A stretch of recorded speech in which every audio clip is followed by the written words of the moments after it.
Hey everyone, welcome back to Wicked Deeds. We're your hosts. I'm Brittany. And I'm John. And today we'll be covering a case that I cannot believe is still unsolved. Someone knows what happened in this small town 47 years ago.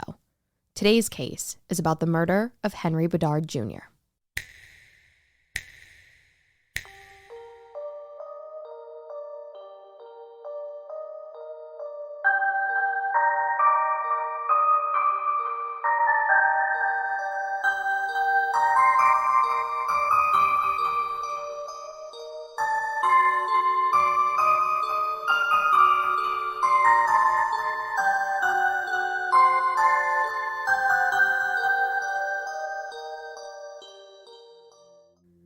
Our story begins in the winter of 1974 with 15-year-old Henry Bedard Jr., who lived with his family in Swampscott, Massachusetts.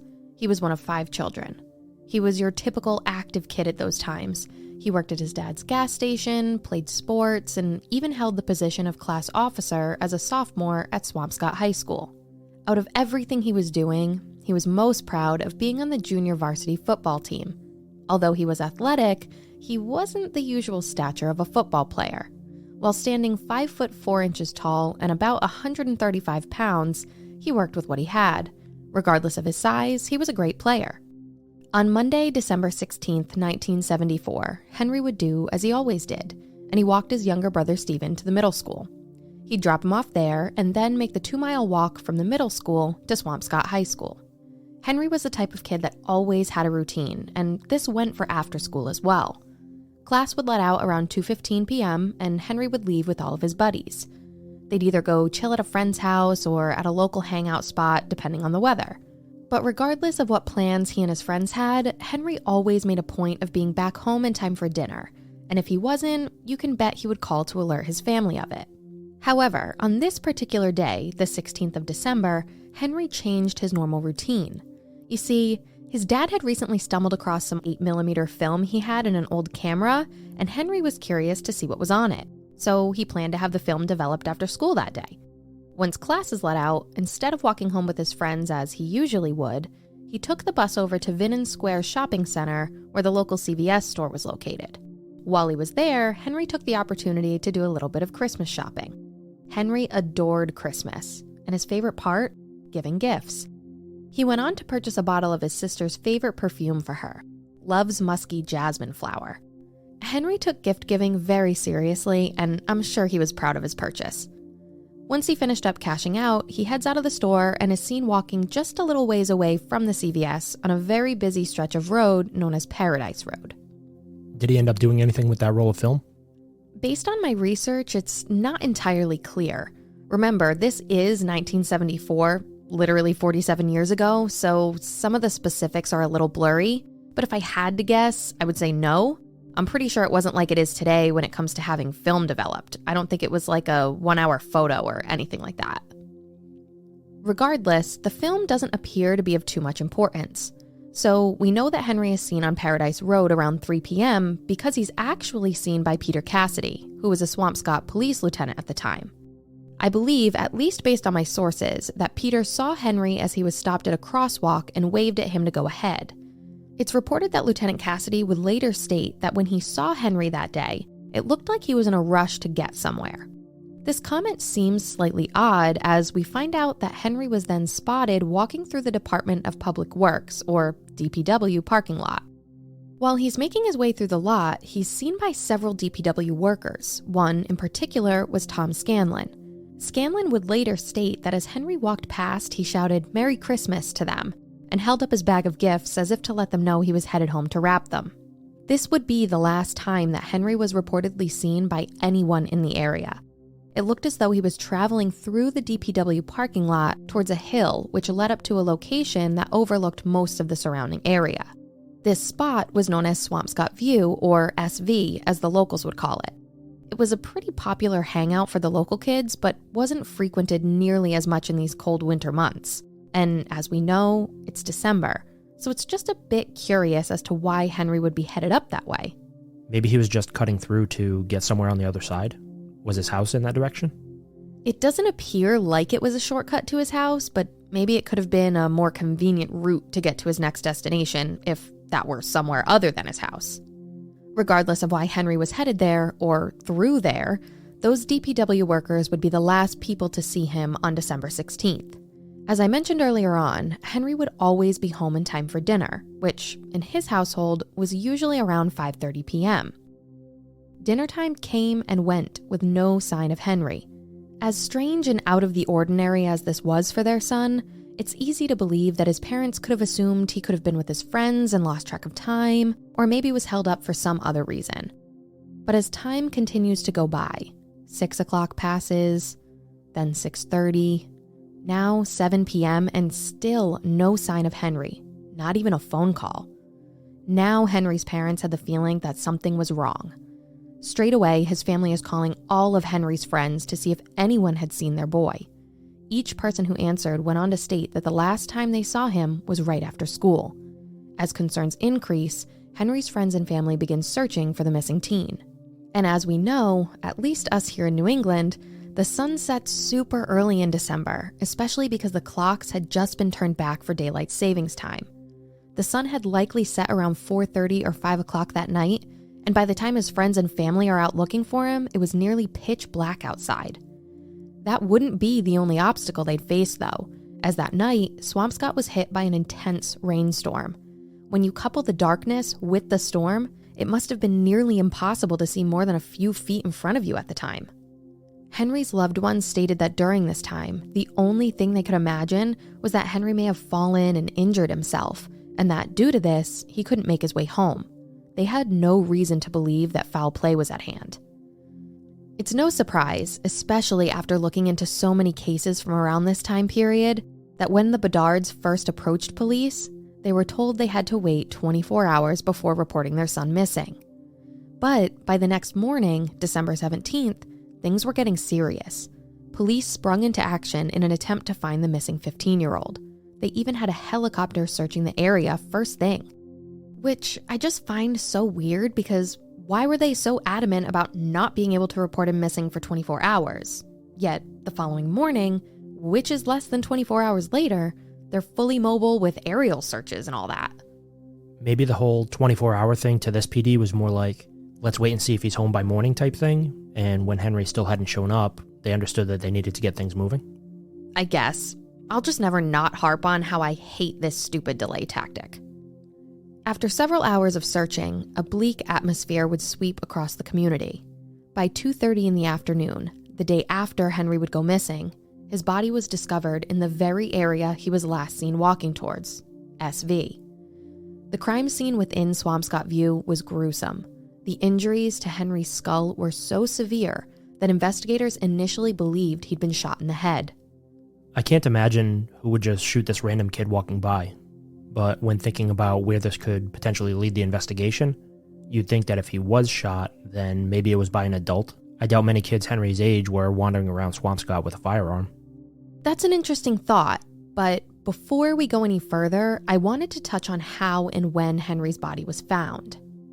On the day Henry would go missing, a young boy named Cliff Goodman was having a party to celebrate his 10th birthday. 2 of his friends were walking through the SV area to get to Cliff's house in order to celebrate with him. As the 2 youngsters are making their way through the area, around 4 p.m., they stumbled upon a wallet and a bottle of perfume left strewn about the pathway, as if someone had just discarded them there. For whatever reason, the boys are able to resist their temptations. They left the items and continued on their journey to their friend's party. But, come on, they're 10-year-old boys. Do you really think they'd just let that go without talking about what they'd seen? I'm sure they're thinking about all the candy or toys they could buy with the money they might find in the wallet. So they told Cliff about it the next day at school. The boys came up with a plan to go back to look for the stuff they left behind in hopes they were still there. This is when young Cliff would have the unfortunate luck of stumbling upon Henry's dead body and bearing witness to the gruesome wound to his skull. Cliff would later come out and discuss the circumstances surrounding the events leading him to the discovery of Henry's body. He went on to explain how traumatizing it was to see something like that. I can't imagine the impact that would have on anyone, let alone a young child. Seriously, and at around 10 years old, that's just old enough to really know what's going on, and with that understanding comes a lasting impression. In a Boston Globe article on Henry's case written in 2004, the author describes what Cliff experienced that day. The article states, quote, "He remembers being overwhelmed by a wave of emotions that followed in the hours after discovering Bedard's body.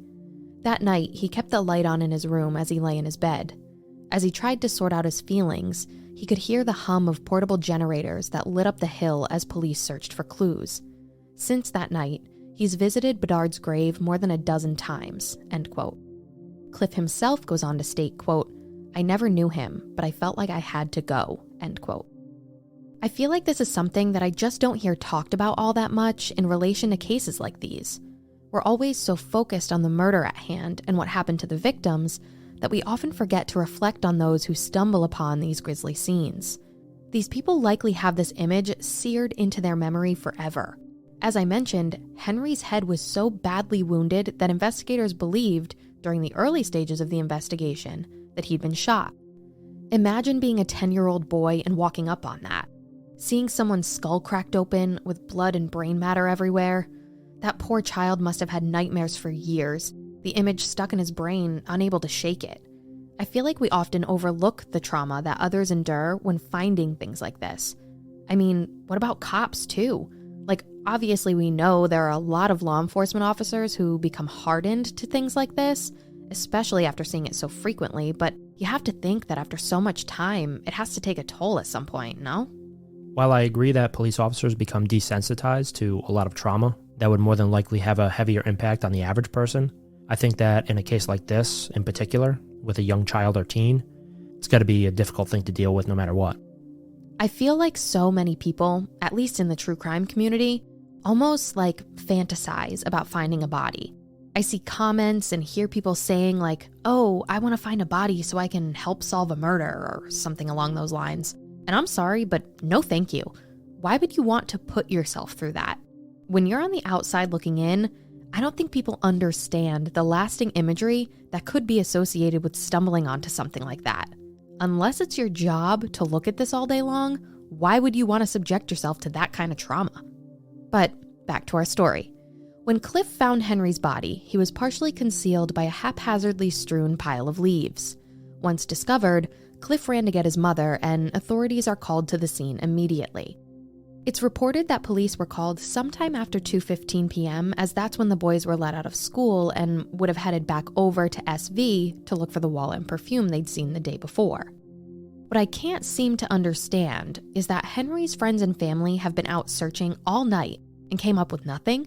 Now police are involved, even using a helicopter, and yet the body is discovered by these young kids? How is that even possible? It's reported that the boys had even heard rumblings of the fact that Henry was missing while they were at school that day. So if you're telling me that the elementary or middle school aged kids are aware of what's going on, why should I believe that these DPW workers weren't? They were the very last people to see Henry alive, so why then aren't any of them coming forward with information about where Henry was last seen? Did police not search SV, a popular local hangout? How could all these hours have gone by and these children are who find this body? I just find it very odd. I totally agree with you there. I'm sure word had spread about Henry's disappearance. You'd hope that the DPW guys would come forward and tell police that they'd seen him, and then, in turn, police would check that area. But who knows, maybe the witnesses hadn't heard about it yet. I don't know, it just frustrates me. But I digress. We learned that the Swampscott police had arrived on scene and collected all of the evidence right away. They also collected Henry's body to bring him in for an autopsy, as others on scene continued searching the area late into the night for any additional clues they might find.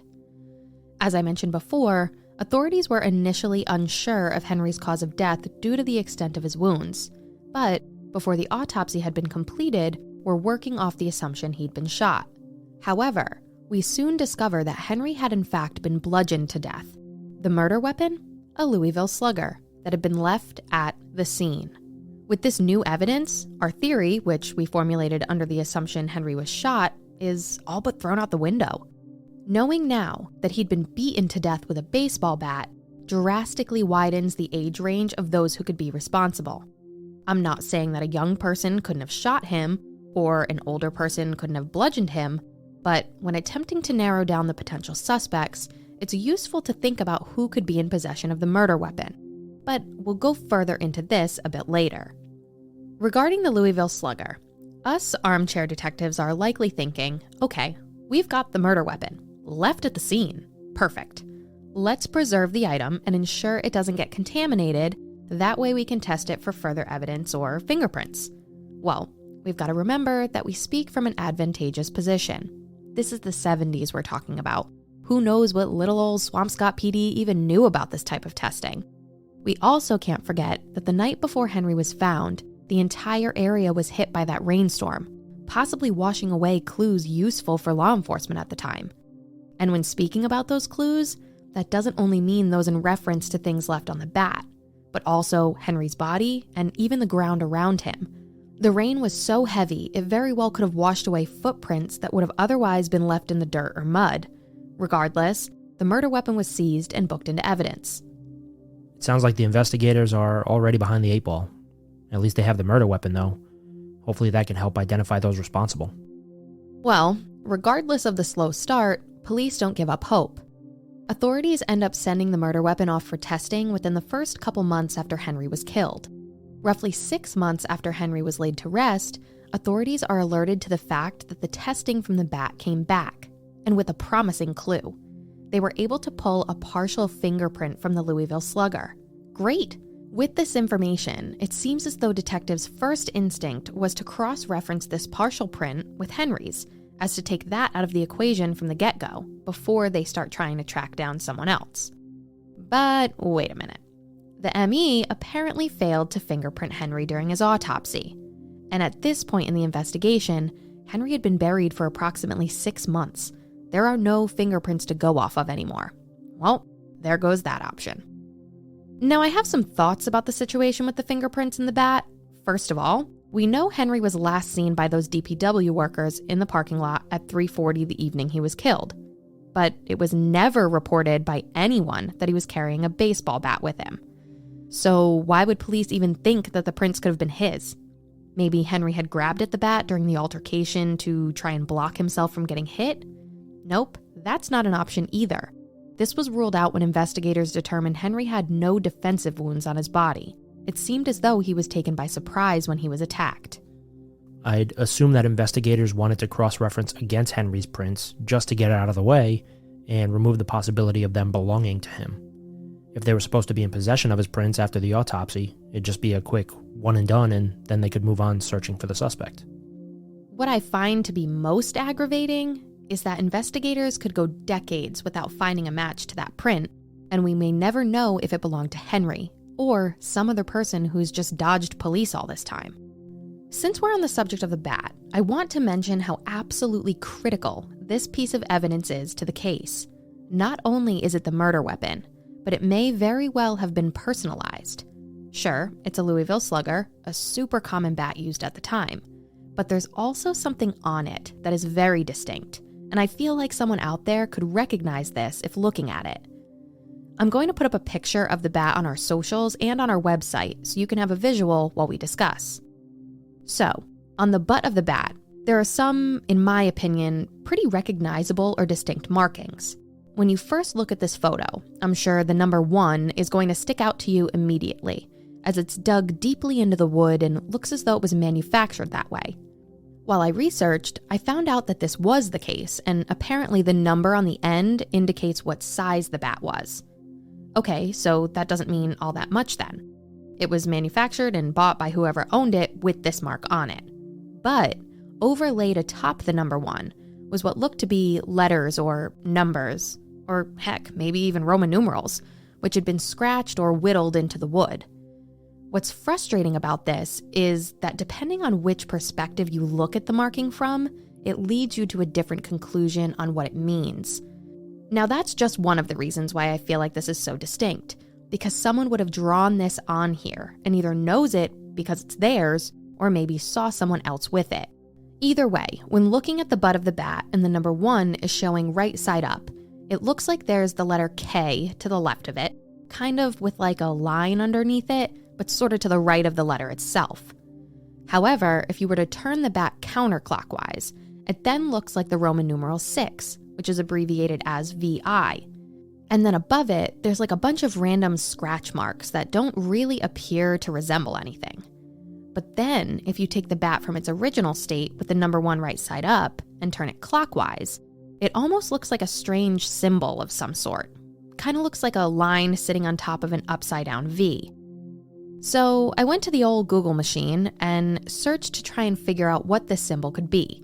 And lo and behold, I found out that it's actually an astrology-based symbol. It's called either an inconjunct or a quincunx symbol. According to wellandgood.com, this means, quote, when 2 planets are 150 degrees apart, or you can also look at this as being zodiac signs that are 5 signs apart, end quote.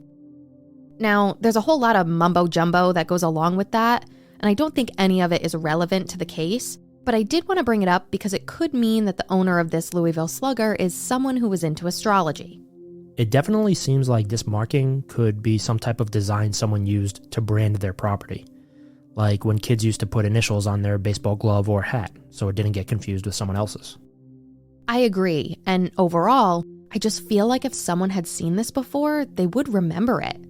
But still, to this day, not one single person has ever come forward having said it belonged to them or anyone they knew. Yet another dead end in an already cold case. Years would go by in Henry's case and not much would come up. It's reported that police went on to interview over 100 people in relation to his murder, and in particular, people who may recognize the bat or may have used a bat in some aspect of their lives. But detectives would be fruitless in those efforts. We learned that the local high school baseball team used those particular Louisville Sluggers, but like I said, they were super common, at least at the time. In fact, pretty much all high school baseball teams in the area used them. As authorities continued their investigation, they would also interview multiple students and even administer polygraph tests to at least 9 youths, all around Henry's age. Each of them went on to pass those tests. Even with all of these interviews and polygraphs, the case continued to go nowhere fast. Renewed efforts in 1998 brought hope to those involved, believing that new clues could help further the investigation and help determine who committed this crime. Authorities would send the murder weapon out for testing a second time, along with the clothes Henry was wearing during the time he was killed. It's unclear if anything came from the clothes, but we do know that the testing on the bat yielded another piece of evidence. Yet another partial print was found on the Louisville Slugger. Okay, sure. This sounds great, but nothing came of the last one they found. I feel like nobody should be getting their hopes up at this point, just because of another partial print. Well, it's better than finding nothing. But, like you insinuated, authorities were in a similar predicament now, like those back in the earlier days of the investigation. They still couldn't test this new partial found against Henry's. It just sucks that the ME failed to print Henry. Don't you think that they would have like a checklist to go through during all autopsies to ensure they completed each and every required task before burying or cremating someone? Especially in this case, it's a freaking homicide. Maybe there's a different set of standards for natural deaths, but come on, homicide should have a strict protocol for autopsies, at least in my opinion. I'm with you on that one. That way they don't miss anything before it's too late. Right? Now, forgive me. I'm going to go ahead and put on this tinfoil hat for a second here. Could the coroner have failed to print Henry for a more sinister reason? Were they trying to cover something up, make it more difficult to determine who this partial print belonged to? I don't know about that one. I think that this was just a stupid mistake on the ME's part. The only reason investigators would want his prints would be to rule them out. The person who killed him can still be linked to the crime without having Henry's prints. I know. Look at you being all sensible. I've just gotten to the point where I have a hard time believing that all of these people we talk about just make these mistakes by chance. At some point, someone did something on purpose. Oh, I'm not arguing that that's not a thing that happens. I just think that in this case, from what we've learned, it was an honest mistake. Screwing this up on purpose wouldn't do much to help cover up who's responsible. True. In the end, I really don't think those prints are Henry's anyway. Nobody saw him with a bat before he was killed, and he had no defensive wounds. So I'll leave this alone for now. With all of that said, we've pretty much reached the point in Henry's case where it's officially gone cold. Authorities have hit every possible roadblock you can imagine and have nothing to go on. I'm sure the wheels are turning constantly for the cops who are dedicated to this case and want to see it solved, even with so little to go on. There's a lot to unpack when talking about the circumstances surrounding the case, so I've tried to break them down into questions that I think need answering. Let's work our way through them together and see where we land. The first question that's usually brought up has to do with the fingerprints, but I don't want to belabor the topic as we just went into it a bit. As far as where things stand, no matches have ever been made to the 2 separate partials found on the bat, which couldn't be cross-referenced against Henry's. Next is, why was Henry going to or through SV in the first place? We know it was a popular hangout spot for Henry and his buddies and a lot of other local kids too. But everyone who was interviewed made it pretty clear that it's not somewhere they'd frequent during the wintertime. So Henry leaves the CVS and heads south towards SV. Did he have plans to meet someone there? If he wasn't meeting someone, was he traveling through SV to get somewhere else? Or was he maybe using it as an alternative route home instead of a busy street like Paradise Road? Authorities would look into this, and it seemed as though it wouldn't have been any sort of shortcut or easier way for Henry to get home. I had to look it up myself to see what the deal was, and it wasn't super far out of the way, but was still over a mile walk to get home from SV. It would have been faster to just head straight home from the CVS. So we can surmise that he likely wasn't using it as an alternate route home, and that there must have been another reason. Well, if he wasn't using it as a shortcut to get home, you'd have to assume that he was going somewhere else, or specifically meeting somebody at SV. That kind of leads into my next point. So when we were talking about the early stages of the investigation, everyone thought Henry had been shot, which led us to think that it may have been an adult that killed him, solely based on ease of access to a firearm. Well, now that we know the murder weapon was a baseball bat, something easily accessible to really anyone, it made me start to lean more towards the one responsible being someone around Henry's age, maybe even a fellow student. So now that we're in that mode of thinking, one might start to consider different things about the crime scene itself. I feel as though the scene of this crime is important for a couple reasons. The first being the fact that Henry's wallet and the bottle of perfume he bought for his sister were still there. This leads me to believe that what happened there wasn't a robbery gone bad. However, it was believed that Henry still had cash on him at the time, and that had been stolen. Regardless of how much it was, it's interesting to know that the money was taken while the wallet and perfume were left. I wonder if the person responsible took the money because it's what they were after, or because they wanted to make it look like a robbery. To go along with that, whoever did this took the time to open the wallet and take the cash, instead of just taking the whole wallet. But then, they go on and leave the frickin' murder weapon behind? To me, this feels like an indicator towards the perp being someone young. It seems like if they'd leave behind such a huge piece of evidence, that they'd have to be totally naive and not understand the implications that leaving it behind could have. Outside of the bat being left at the scene, Henry's body was not thoroughly concealed. He was covered just enough to be hidden, but if anyone was looking, they'd easily find him. I feel like the suspect may have buckled under the stress of realizing what they had just done and forgot it, in respect to the bat. The whole thing just seems so strange though, almost like it wasn't meant to happen, and then after it did, the one responsible rushed to try and cover their tracks. I'm totally with you there. When you think of all those things together, the wallet and the perfume left strewn across the path, the murder weapon being left at the scene, and the lack of concealing the body, it seems like if there was a plan, it didn't go well. And think about this. Were those kids walking to the birthday party coming up on the crime scene while everything was still going on, forcing the killer to move faster than they intended? I mean, people said you could see almost everything around from the top of SV. It's a possibility that Henry's killer saw or even heard them coming, so they just hid the body as fast as possible and ran. With all of these questions in mind, let's get into the different theories surrounding Henry's murder. And let me tell you, there's quite a few, and some are pretty out there even by our standards. But over here at Wicked Deeds, we're certainly not afraid to think outside the box. I'll give you a rundown of the most widespread theories, and we can go through whether or not it really seems plausible. Sounds good. There was a video I found posted on YouTube that was done by The Chronicle, which covered Henry's case. And side note, it was incredibly discouraging to see that this was the only semi-large publication that had taken the time to cover Henry and his family. These older cases should never be forgotten like I feel this one has. But either way, in this video, there's an interview with Henry's brother Stephen, who he was extremely close with. In this interview, Stephen makes mention of the fact that he just wants to know what happened to his brother.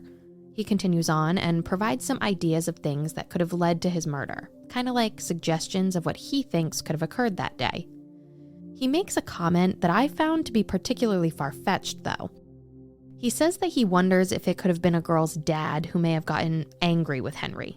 But, we know Henry was a good kid. Why would any parent want to harm him to this extent? Stephen also mentions something about dads back then and questions if it could have been the jealous rage of a father that caused Henry's death. But I just don't quite understand how this even comes out as an option for what could have happened. It seems pretty out there to me. Yeah, I can't really sign on to this one. It seems like Henry was well-liked and a respectful kid. And back in those days, I'd imagine that if a father had a problem with Henry, they'd take it up with his parents, not beat him to death with a baseball bat. Yeah, it seems like Stephen was grasping at straws with that one, but moving on. Another theory in the case revolves around Henry meeting up with someone in regards to money. There are a couple different ways people go with this one. One of them being that maybe he'd loaned someone money and he was meeting up with them to collect it. To go further into that, there's speculation that boys in the area were involved in card playing and that the money owed was due to gambling. This was brought up by Stephen in that same interview. Regardless of the reasoning behind a potential meetup over money, I think it's safe to say that it's not out of the realm of possibility to think that there could have been something planned to sort it out, and what better place to do so than SV? Like we've talked about over and over, it was well known to all the kids and not too far out of the way for Henry. Okay, so let's say this was the case and the meeting happens. Are we to assume that Henry and this unknown person... Unsub. What? Unsub. You should call them that. Okay. Are we to assume that Henry and this unsub meet up for whatever reason and then it turns deadly, with this person bludgeoning him to death? I feel like that is super unlikely. What if Henry told one of his buddies, "Oh, I'm going to meet up with so-and-so after school to get my cash," and then he ends up dead? Then you have people that could come right out and help police find the most likely suspect. True, but what if we went with the idea that Henry didn't want people to know what was going on, so he hadn't told anyone? If that were the case and things went bad, maybe this person hit him once over the argument and then panicked after realizing what they did and decided they had to finish the job. Or, who knows, maybe the suspect did this out of pure rage. I mean, honestly, you could sit here for days on end thinking of different scenarios as to why this person snapped or chose to do what they did. The only thing that seems to be apparent is that whoever is responsible was full of rage, and that this was a crime of passion that happened unsuspectingly. To me, this blitz-style attack seems to be a fairly plausible theory when looking at all aspects of the case, in particular when thinking back to the fact that Henry had no defensive wounds on his body. So with that, one could assume that he was walking away from whoever he'd met up with, and when his guard was down, he was struck. I agree that Henry was most likely taken by surprise, but I'm still not sure as to why someone would even attack him. The whole idea of the person he had set up a meeting with being his killer just doesn't jive with me. Okay, well, we're not done working through the theories that are out there yet, so maybe you'll hear something that makes more sense to you. Just a side note though, I have to say that I'm stunned by the fact that the DPW workers, who were just down the hill, didn't hear a frickin' peep while Henry was being murdered. Police believe Henry was killed between 3:40 p.m. when he was last seen by the workers and 4 p.m. when the boys walking to the party see his belongings on the ground. You'd assume that those guys at the DPW were still within earshot. Wouldn't you think that they'd have heard something? I think that if they had heard something, it probably would have been an argument taking place, if anything. It doesn't seem like Henry had the chance to yell for help after being taken by surprise. Ugh, I know. Not to keep harping on it, but the time in which Henry is supposedly killed just stands out to me so much in this case. I can't stop thinking about it. There's only a 20-minute span of time from when he was last seen to when he's believed to be killed. That is such a short window to kill Henry and hide his body before anyone comes through that area. I feel like this just continues to support my belief that the person who murdered Henry was caught by surprise by the kids coming their way and needed to quickly get out of sight. I don't know. I'm starting to come to my own opinion on what I think happened, but I'm interested to hear what other theories are out there first. Okay, so continuing on, there's also the idea that Henry walked into something happening on Swampscott View that day that he shouldn't have. Literally could have been anything in the world. A tryst between lovers, a drug deal, or something even more nefarious. Regardless, if he had seen something he wasn't supposed to see, this could have been cause for someone to react and try and protect a secret. There isn't much to go on regarding this potential theory. It's pretty much just all speculation. But think, what if? Hypothetically speaking, let's say someone was at Swampscott View, maybe cheating on a significant other, and then Henry comes along and sees what's going on. Maybe Henry knew this person, knew that they were in a relationship with someone else, and the person he saw wanted to ensure this affair didn't get out. Maybe this person chatted it up with Henry and told him not to say anything or whatever, and Henry obviously agrees and feels comfortable walking away. And then all of a sudden, this person, scared of the repercussions of what might come out from Henry having seen this, takes the baseball bat, that honestly they could have had for any reason, and hits Henry over the head to silence him. I'm not suggesting that this is fact or that this is what happened, but one can certainly think that this would be reason enough for a motive for murder. What are your thoughts? Okay, so this is more along the lines of what I was thinking. I feel like Henry had unfortunately been in the wrong place at the wrong time and stumbled onto something that he wasn't supposed to see, whether that be an affair or some type of crime occurring. We know from what the people police interviewed had said that SV was not frequented during these colder months, so maybe the person or people that were up there thought it'd be a safe place to conduct whatever mischief they had going on. Okay, now let me expand on this with my tinfoil hat again.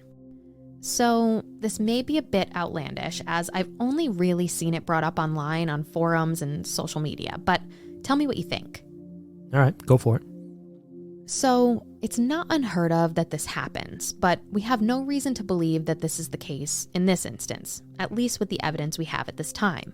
But what if the person who killed Henry was known to him, but was like a big man on campus who came from a well-to-do family in town? Could have been a varsity athlete, come from a powerful family, maybe had a crush on Henry's girl, who knows? But I'm sure we've all heard a story or two about a privileged kid getting away with something horrible. Looking at you, Brock Turner. This kid likely lived his life always having everything handed to him, and maybe Henry pissed him off and wouldn't appease him, and this guy snapped. Unsure of how to handle the situation after he literally kills someone during a rage-induced attack, and unable to go back and undo the mess he's just created, he goes to mom and dad and asks them for help. Say they protect him and hide this for all these years.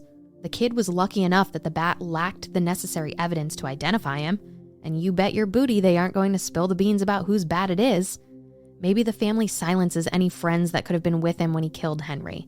A well-to-do family that has money likely has the ability to give some hush money to those necessary.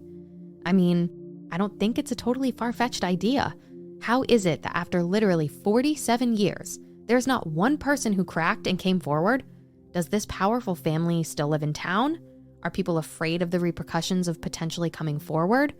Sure, this is total speculation, wicked tinfoil hat crap, but I don't think you can tell me that you don't believe it's possible. I think it's absolutely possible. It's easy to imagine a well-off or maybe just connected family could have a spoiled kid that's used to getting everything they want. They'd probably be used to people bowing down to them and never talking back. Maybe Henry made a comment to this person, dismissing them, and they felt embarrassed, so they hit him in the head with the bat as his back was turned. I don't know what the social dynamic was in town back then, but you certainly can't rule this one out. So this leads me into the final theory, which seems fairly credible. This one has to do with Henry's girlfriend at the time, Cindy Cavallaro. I'm sure we all know that crimes of passion tend to occur when a loved one is involved. Jealousy is one hell of a motivator for some. So maybe that was the case here. Let's break it down a bit. We find out that at the time of his death, Henry was dating Cindy, and the two had been going out ever since Cindy took him to her 8th grade dance. Based on their age at the time, it can be estimated that they could have been together for about a year. Henry was a good kid and seemed like he was also a good boyfriend. He had been seen on many occasions walking Cindy home from school and just overall being a gentleman. Cindy would mention in an interview with the Chronicle that there was a group of kids that were being mean to Henry and that they would, quote, taunt him if he walked her home. She goes on to explain that maybe this could have had something to do with Henry's death, if some other kid may have had a crush on her and was jealous. But she doesn't seem to believe that this would be a motive for murder. To think that a kid around their age would be driven to brutally beat someone to death over a crush on a girl they probably didn't even know all that well seems a little far-fetched. Life is stranger than fiction, so who knows? Anything's possible, it's just that some things might be more probable. Okay, so what if those kids who were taunting him maybe followed him one day? Maybe they wanted to give him some crap for whatever reason. Maybe they wanted to rob him because they knew he had a job and he'd been saving money. I mean, kids are dumb, we know that. And then again, like in every other theory, things escalated. I think that's the common denominator here, is that whatever happened escalated to this brutal attack and that it was not planned violence, or at least not a planned murder. And then, after the attack and subsequent murder of Henry, whoever committed the crime panics and needs to figure out how to cover up what they've just done. There really are a million scenarios we can come up with, but I think it's safe to assume that this appears as though it was a passion-fueled crime and may very well not have been planned. I agree, and much like the Stacey Burns case, that FBI agent commented on her murder being passion-fueled because it was overkill. This seems to be the same type of scenario. But the agent did also say that her killer was most likely known to her based on the rage directed at her. I wonder if we should be thinking that this wasn't a random person who killed Henry, but instead someone that knew him. Ooh, very true. It's interesting you compared her murder to Henry's, and I have to agree that there are some similarities. Now, I mentioned Cindy earlier and how she could have been a catalyst towards the potential reason for Henry's murder. I'm sure Cindy has spent years and years of her life going over everything that happened to try and decipher the reason behind this horrific act. And if, at the very least, her relationship with Henry had fueled the killer's rage. But even though she may not have figured out the reason for Henry's murder, she's put her feet to the fire when it comes to assisting in the search to find the culprit. Together, both Cindy and Henry's sister Cheryl have worked hard to try and keep his case in the public eye. In 2011, they used a Facebook page in Henry's name to bring awareness and attempt to garner more information through social media. It seemed as though they did receive some tips and in turn forwarded all information to the local PD. However, I've been unable to locate the Facebook page and I'm unsure if it still exists, which is a shame because I think having that could be helpful and maybe someone would feel compelled to come forward after seeing people share it. You never know what little thing could push someone to confess to what they know. True, but I'm sure they were flooded with a lot of BS and speculation too. At some point, they were probably done with all the non-info they were getting and maybe made it private or took it down. I'm sure after all these years, they've probably heard it all. Oh, I'm sure. I just think hubs like Facebook are a powerful tool to get a message out to the masses, even though there are a lot of negative aspects to it as well. Alongside the push for tips and leads from social media, Henry's sister Cheryl runs a blog dedicated to him. Reading through her posts on this page had me crying my eyes out during the wee hours of the night. Her beautiful words bring her brother back to life as she writes about their lives. He practically leaps forth from the pages as you read. There's a lot of information directly from Cheryl about Henry and who he was as a kid before this tragedy struck. I feel like these are the types of stories often missing in a lot of cases. It's important we not only work to find the ones responsible for taking the lives of these loved ones, but also to hear the stories about them while they were still here. One thing that stood out to me, especially at the time of researching this case, is that Cheryl says that Henry was a beautiful person who completely embodied the spirit of Christmas. There's an entire post on Cheryl's blog about Henry's love for Christmas and how he just made the holiday feel even more special than it already was. He was the best gift giver and would spend so much time deciding what to purchase for his friends and family to ensure they felt special and loved based on what he picked for them. Cheryl wrote a beautiful passage about this aspect of her brother's personality under the Christmas tab on her blog, and I felt compelled to read it all to you because I truly think it shows how great of a person Henry was. She writes, quote, "One of the most memorable, special things I remember about Henry in his early Christmas years was his love of Christmas shopping for those he loved. He was always so excited about taking the bus with me to downtown Lynn so that he could shop at Woolworths and the 5 and 10 for his family. He would save his allowance and the money he made from snow shoveling. It usually amounted to around $5 or $10 in which to get all his gifts. His list consisted of my parents, my Nana Bedard, my older brother John, me, and Stephen. Later on, when he was older, Scott came into the picture. That was quite a list for a budget of $5, but he always managed to find a special gift for everyone and even sneak mine in without me knowing. He was all businesslike and pensive as we were going shopping, thinking about the event. He took pains in his selection of gifts, not to mention ours. When he finished, there was a bit of a hop skip in his walk and a grin of happiness from ear to ear, because he managed to buy everyone a gift. He was so excited and couldn't wait to see everyone open them. This is my best memory of Henry at Christmas, end quote. The thing that hurts my heart the most about this is that Cheryl blames herself for her brother's death. She talks about how if he hadn't been in that area on that day, after buying her a gift, that he might still be here today. I can only imagine how much this must have broken her over the years, shouldering the blame of this tragedy, even though it wasn't her fault.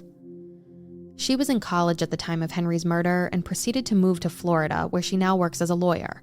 She's only visited Massachusetts one time since her brother was killed. She can't bear the thought of coming back. Through her writings, you can feel the pain she's gone through and how deeply the loss of Henry has affected not only her and her family, but the community of Swampscott. Locals say that the town itself has never been the same ever since Henry Bedard Jr. was murdered nearly half a century ago. It used to feel like a safe place to live and raise a family, a small town with a low crime rate where everyone knew each other. Henry's mother and father divorced some years after his murder and would eventually leave the area. I can only imagine having to travel the same streets where your loved one once did and having those memories come rushing over you each and every day. Their mother, Gloria May Mansfield Bedard, passed away in 2014 without knowing who took her son from her. It appears as though Henry's father is still alive, spending his retirement in Florida. He deserves to know what happened to his son those 47 years ago. But sadly, it feels as though his father has lost all hope for any sort of closure. He states, quote, "I was hoping that it would have been solved before I died, but it looks like it'll never be solved," end quote. I can't even begin to put into words how unfair I feel this is. And depending on if and how this case is eventually solved, that someone with knowledge of what happened could have let this family suffer for so long. The bond between father and son was truly something else. They were so close while Henry was growing up.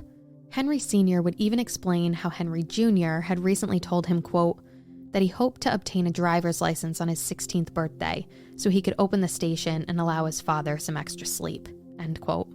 I mean, guys, come on. If this doesn't break your heart, I don't know what will. These people deserve to know who did this to their son and brother. Police seemed like they could never get out ahead of this thing and ended up never having any real leads to go off of in order to solve this case. A retired Swampscott police captain named James Hanley would even state, quote, "We never got anything that was worthwhile. Nothing. Nothing at all. There were all kinds of theories. Theories like some hobo came down the track and killed him. A nut from Lynn could have done it. I never got anything that would kind to seem to have any credence to it," end quote. It's tough to believe that nobody knew anything, that no word spread would have given information leading towards a resolution in this case, especially in a small town like Swampscott. On December 20th, 1974, over 1,500 people would attend Henry's funeral. He was laid to rest wearing a football jersey emblazoned with the number 30, a number he aspired to wear because of his admiration for his older brother who'd worn the same. His parents felt that this would be something that would bring Henry joy, and if I had to guess, I bet Henry was looking down with a huge smile across his face, knowing his family thought of every little thing to try and make him happy when saying their final goodbyes. Henry Bedard Jr., a young man who is loved by his friends and family, has now been missed for over 47 years, 3 times longer than he was allowed to grace those around him with his kind, fun nature. Even during his short life, he made a lasting impact on all those who knew him, and for 2 years after his death, Swampscott High School went on to dedicate student yearbooks to him, with a scholarship later being established in his name. He was a special, one-of-a-kind person who deserved to live a long and happy life and experience many more Christmases. The remaining Bedards deserve justice for their loss, and those responsible for the pain they've caused must be forced to reap what they sow. If you know anything at all that could lead to uncovering the person or persons who killed Henry Bedard Jr., please contact Swampscott Police at 781-595-1111.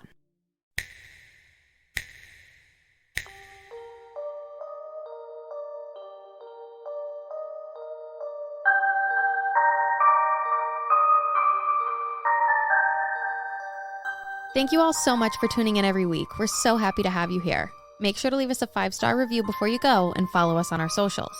You can follow us on Instagram at wicked.deeds.podcast and on Twitter at wickeddeeds.